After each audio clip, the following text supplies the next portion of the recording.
Hola, este video es la segunda parte de nuestra sistematización sobre la pedagogía del oprimido, el método Paulo Freire. En el primer video vimos la invasión cultural y la autodesvalía que sufren los oprimidos. En este video seguiremos con las tres mediaciones finales del complejo del oprimido. Empezamos por la adhesión cultural para luego ver el hospedaje del opresor y el miedo a la libertad. La adhesión cultural como tercer elemento del complejo del oprimido. La adhesión cultural consiste en aceptar las normas impuestas por el opresor como positiva. Y no solo eso, sino también considerar esta valoración positiva que se hace como su propia conclusión. Así, se incorporan normas culturales externas como si fueran sus propias pautas de vida y como si eso fuera una decisión propia.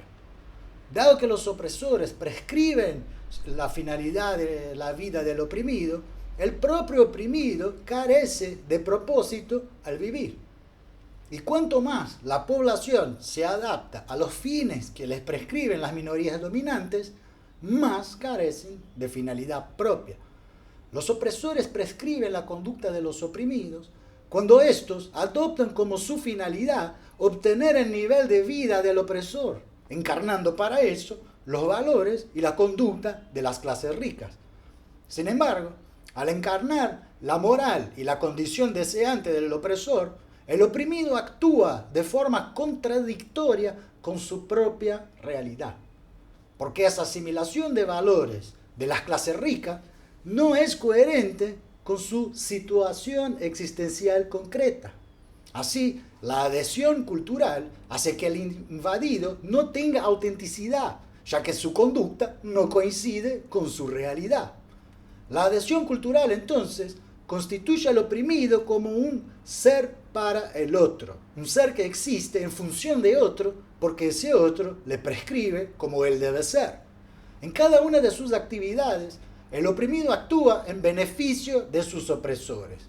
En el contexto del trabajo, por ejemplo, vemos que el producto de su trabajo no les pertenece. Y aunque dependan del trabajo para vivir, solo pueden trabajar en la medida en que lo exploten en beneficio de otros. Paulo Freire va a hablar también sobre la relación entre padres y hijos en sus hogares, que normalmente refleja la situación cultural en que ellos se encuentran envueltos. Si las condiciones que penetran en el hogar son autoritarias, el hogar va a incrementar el clima de opresión. Y eso se extiende a la escuela, donde los estudiantes y las estudiantes luego van a enterarse que para alcanzar satisfacción, ellos deben adaptarse a los preceptos establecidos verticalmente desde arriba. Y uno de esos preceptos, dice Freire, es no pensar. La constitución dual del oprimido se debe entonces a la ambigüedad de la cultura que asimila. Es decir, por asimilar una cultura que no corresponde con su realidad, el oprimido se constituye como un ser dual, dubio, dividido, pues una parte de su yo está adherida a la cultura opresora, mientras que otra parte, innegablemente, está inmersa en su realidad palpable, contradictoria a los valores que postula el opresor. Así, su propia realidad se convierte en algo extraño, raro para el individuo, contra lo cual él cree que no se puede hacer nada. La opresión, al dualizar el yo del oprimido, lo hace ambiguo, emocionalmente inestable y así temeroso de la libertad, del cambio. Para la pedagogía dialógica que propone Freire, será esencial destacar que el ser humano, adherido a la naturaleza y a la figura del opresor, está siendo prohibido de ser. Pues existir a dependencia de otro es una experiencia de muerte en vida, ya que su vida está siendo prohibida de ser vida, una vez que el oprimido es considerado como una cosa. Y es sobre esa cosa que va a centrarse la estructura opresora. El hospedaje del opresor es el cuarto elemento del complejo del oprimido. Los oprimidos hospedan al opresor cuando lo asimilan como su modelo ideal de humanidad. Los opresores, al penetrar en los oprimidos, se alojan en ellos, haciendo que los oprimidos tengan en el opresor su testimonio de humanidad y así interiorizan las condiciones deseantes del opresor como propias. Con eso, los oprimidos pasan a buscar un nivel de vida que se encuentra en una realidad lejana y, consecuentemente, evitan encarar las condiciones del territorio que habitan con sus pares. Así, los oprimidos tienden a desarrollar solo soluciones individuales a sus problemas sociales, ya que tienen restringida la posibilidad de pensar otras formas de apropiarse de su situación. Una vez adheridos a la estructura de la opresión, a la cultura de los dominadores, la única opción parece plausible es integrarse a la estructura opresora, buscar cómo formar parte de ella o al menos gravitar en torno a ella.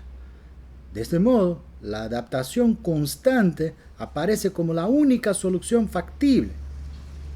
Es así como los oprimidos se mantienen a sí mismos enfocados en un otro exterior. Eso les impide que adquieran conciencia sobre sí mismos, es decir, de su condición existencial particular y de la clase social a la cual pertenece. Se les nubla la percepción de que su situación no es nada única y que la opresión en que viven corresponde a diversos otros contextos de opresión de otras personas en otros territorios.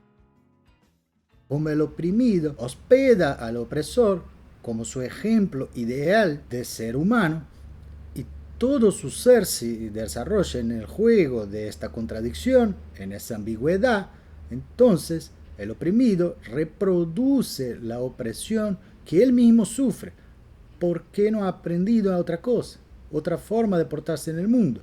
Su ideal de ser humano es ser opresor, una vez que se encuentra en una contradicción cuya superación no la tienen claro. Los oprimidos, que introyectan la sombra de los opresores y siguen sus directrices, temen a la libertad, en la medida en que el desalojo de esta sombra les exigiría llenar el vacío dejado por la expulsión con otro contenido, el de su autonomía. El miedo a la libertad es el quinto y último elemento del complejo de oprimido, que lo mantiene arrestado en la cultura opresora.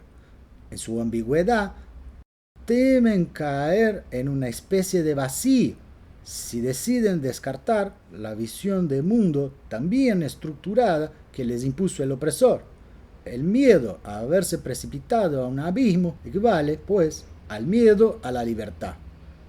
El oprimido no sabe con qué nuevo contenido podría sustituir las pautas culturales ajenas una vez que son imputadas como algo natural e incluso deseable. En cambio, suelen apelar a explicaciones mágicas o a una visión fatalista del mundo, lleno de poderes inmutables, a lo que transfieren la responsabilidad de su situación.